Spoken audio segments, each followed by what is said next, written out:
জীবন বিজ্ঞানের এক শিক্ষক তার ছাত্রদের শেখাচ্ছিলেন শুঁয়োপোকা প্রজাপতিতে কিভাবে রূপান্তরিত হয়। তিনি ছাত্রদের বললেন যে পরবর্তী 2 ঘন্টার মধ্যে শুঁয়োপোকা থেকে প্রজাপতি বেরিয়ে আসবে, কিন্তু কেউ তাড়াহুড়ো করে প্রজাপতিকে গুটি থেকে বের করার চেষ্টা করবে না। এই বলে তিনি ক্লাস থেকে চলে গেলেন। ছাত্ররা গুটির দিকে তাকিয়ে অপেক্ষা করতে লাগলো। প্রজাপতি গুটি থেকে বের হওয়ার জন্য নড়েচড়ে চেষ্টা করছিল। একটি ছাত্র দয়া পরবশে শিক্ষকের উপদেশ অমান্য করে গুটি ভেঙে প্রজাপতিকে বাইরে আসতে সাহায্য করল।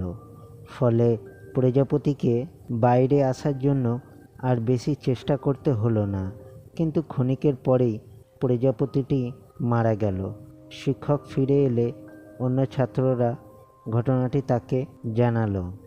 তিনি ব্যাখ্যা করে বোঝালেন যে প্রজাপতিটি সাহায্য করতে গিয়ে ওই ছাত্রটি প্রজাপতিকে মেরে ফেলেছে, কারণ প্রাকৃতিক নিয়মে গুটি থেকে বেরোনোর সময় তাকে যে সংগ্রাম করতে হয়, তার ফলে প্রজাপতির ডানা দুটি বেড়ে ওঠে এবং শক্ত হয়।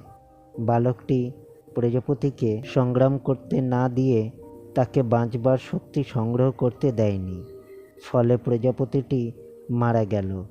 এই গল্প থেকে আমরা জানতে পারি, কাউকে সাহায্য করা ভালো, কিন্তু সাহায্যের নামে তার আত্মশক্তিকে দুর্বল করা ভালো নয়।